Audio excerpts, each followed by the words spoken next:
Halo semuanya, sebelumnya Assalamualaikum warahmatullahi wabarakatuh. Salam sejahtera bagi kita semua, Shalom, Om Swastiastu, Namo Buddhaya, salam kebajikan. Perkenalkan, nama saya Maulina Sa'dia dari kelas 1A, Program Studi Pendidikan Guru Sekolah Dasar, Fakultas Keguruan dan Ilmu Pendidikan, Universitas 11 Maret Surakarta. Di sini saya akan mempresentasikan tugas mata kuliah Keterampilan Dasar Berpikir Ilmiah dengan judul Penanaman dan Pembiasaan Karakter Mandiri pada Anak Sekolah Dasar. Dosen pengampu pada mata kuliah Keterampilan Dasar Berpikir Ilmiah, Bapak Dr. Idam Ragil Widianto, SPD, MSI. Nah, untuk peta konsep pada presentasi kali ini, yang pertama abstrak, yang kedua pendahuluan, yang ketiga definisi karakter mandiri, yang keempat ciri karakter mandiri, dan yang kelima cara pembiasaan karakter mandiri. Yang pertama, abstrak. Di era globalisasi yang semakin meluas, mengancam bahkan mengikis pendidikan karakter anak. Padahal pendidikan karakter merupakan pendidikan dasar yang menjadi fondasi bagi anak. Pendidikan karakter tidak sekadar membentuk kebiasaan anak berbuat baik, akan tetapi lebih dari itu, seperti membentuk watak, perilaku, serta pikiran yang positif. Dengan hal itulah, anak akan senantiasa melakukan hal-hal yang baik dalam kehidupannya. Terdapat beberapa nilai dalam pendidikan karakter yang harus dikembangkan. Nah, salah satunya yaitu nilai karakter mandiri. Mandiri adalah kondisi atau perilaku seseorang dalam melakukan segala aktivitasnya tidak bergantung kepada orang lain.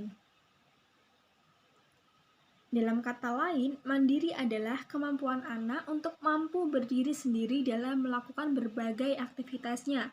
Hal ini bukan berarti membiarkan anak begitu saja melakukan aktivitasnya tanpa pengamatan orang tua maupun guru.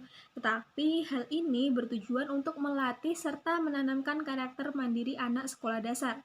Jika karakter mandiri sudah tertanam pada diri anak sejak sekolah dasar, maka hal tersebut merupakan langkah awal yang baik bagi anak dalam menjalani proses pendidikan selanjutnya.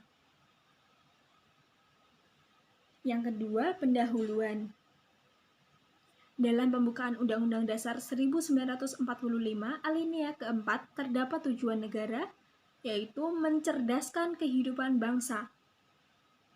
Hal ini mengandung arti bahwa negara Republik Indonesia memiliki cita-cita mewujudkan bangsa Indonesia yang cerdas sesuai dengan esensi dan makna dari dasar negara Indonesia. Hal itu dapat diwujudkan melalui proses pendidikan. Tujuan pendidikan nasional jelas menyatakan bahwa melalui pendidikan hendak diwujudkan peserta didik yang memiliki berbagai kecerdasan, baik kecerdasan spiritual, emosional, sosial, dan intelektual.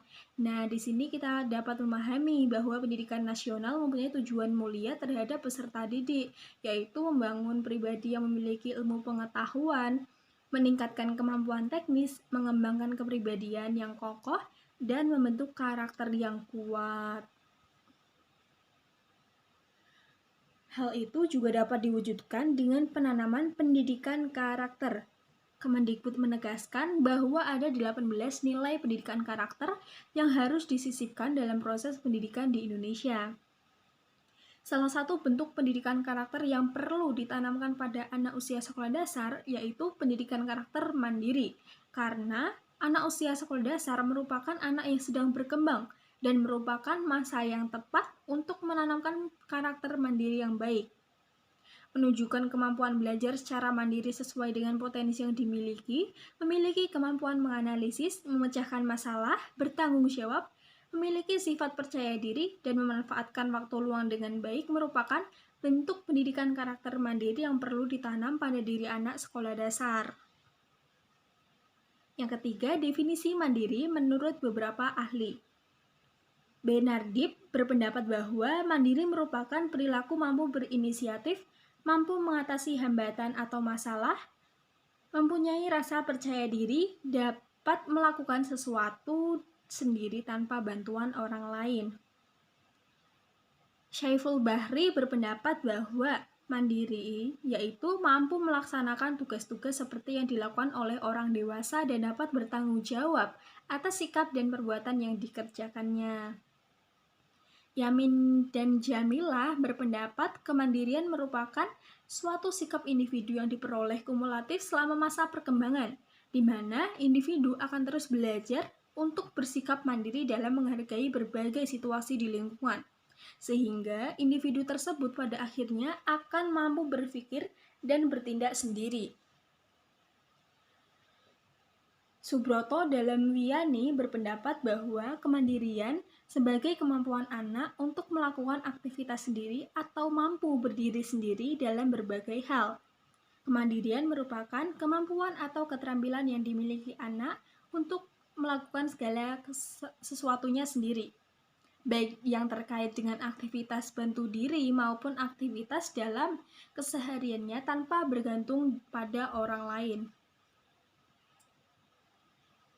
Fatima juga berpendapat bahwa mandiri merupakan seorang individu perlahan-lahan melepaskan diri dari kebergantungannya pada orang lain di sekitarnya dan belajar untuk mandiri.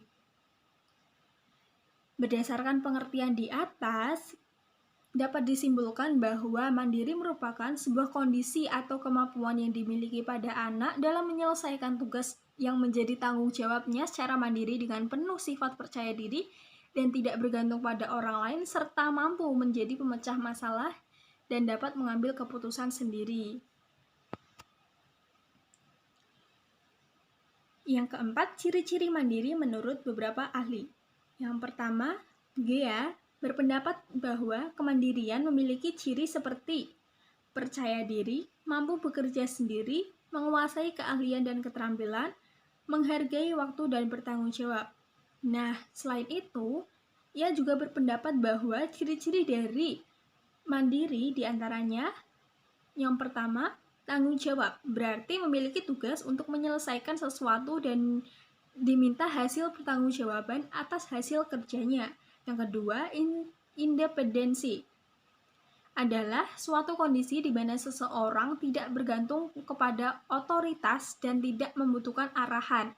Yang ketiga, otonomi dan kebebasan untuk menentukan keputusan sendiri.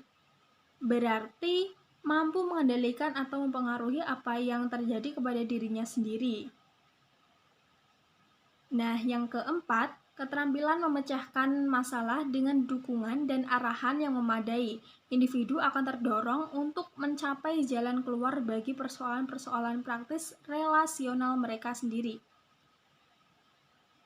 Pendapat yang kedua dari Desmita menyatakan bahwa kemandirian mengandung beberapa indikator. Yang pertama, suatu kondisi di mana seseorang memiliki hasrat untuk bersaing dengan orang lain untuk maju demi kebaikan diri sendiri. Yang kedua, mampu mengambil keputusan dan inisiatif untuk mengatasi masalah yang dihadapi. Yang ketiga, memiliki kepercayaan diri dalam melakukan tugas-tugasnya. Dan yang keempat, bertanggung jawab atas setiap tindakan yang dilakukannya. Pendapat yang ketiga, menurut Mahmud, ciri-ciri kemandirian sebagai berikut. Yang pertama, kemampuan untuk membuat keputusan sendiri. Yang kedua, kemampuan dalam menjalankan peran baru, yaitu perubahan-perubahan dalam peranan dan aktivitas sosial. Yang ketiga, kemampuan memikul tanggung jawab. Yang keempat, memiliki rasa percaya diri. Dan yang kelima, memiliki kejelasan pribadi, yaitu berupa kemampuan benar dan salah. Nah, berdasarkan pendapat para ahli di atas, dapat disimpulkan bahwa ciri-ciri dari seseorang dapat dikatakan mandiri apabila memiliki kemampuan menentukan nasib sendiri, kreatif, inisiatif, mampu mengatur tingkah laku, bertanggung jawab, mampu menahan diri, mampu membuat keputusan sendiri, dan mampu mengatasi masalah tanpa ada pengaruh dari orang lain. Dan yang kelima, cara pembiasaan sikap mandiri. Nah, mandiri berkembang melalui proses belajar yang dilakukan secara bertahap dan berulang-ulang mulai dari tahap awal perkembangan kapasitas sampai tahap perkembangan kemandirian yang sempurna. Mandiri adalah sikap dan perilaku yang tidak mudah bergantung pada orang lain dalam menyelesaikan tugas-tugas. Nah, Tasoni berpendapat bahwa banyak hal yang dapat dilakukan sepanjang hari untuk mendorong anak bertindak mandiri. Namun, hal ini bukan berarti meninggalkan anak untuk melakukannya sendiri. Beberapa hal yang dapat mendorong anak menjadi mandiri melalui kegiatan bermain di antaranya. Yang pertama, mendorong anak membereskan sendiri mainannya. Yang kedua, mendorong anak untuk memilih mainannya sendiri. Dan yang ketiga, mengizinkan anak berlatih mengenakan pakaian dengan menyediakan baju-baju yang menarik bagi anak untuk dipakaikan. Dan yang keempat, mendorong anak untuk mencoba menjadi anak yang mandiri. Nah, ada beberapa cara pembiasaan karakter mandiri yang dapat dilakukan. Yang pertama, di lingkungan keluarga. Yang pertama, bisa membereskan kamar tanpa bantuan orang tua. Yang kedua, mengerjakan PR dan tugas yang diberikan dari sekolah. Yang ketiga, mengerjakan kebutuhan pribadi secara mandiri. Nah, untuk di lingkungan sekolah sendiri, dapat dilakukan dengan cara yang pertama, menjawab pertanyaan dari guru. Dan yang kedua, mengerjakan tugas, serta yang ketiga, bertanggung jawab atas apa yang dikerjakannya. Nah, itu merupakan presentasi dari saya. Maaf apabila ada salah kata. Wassalamualaikum warahmatullahi wabarakatuh.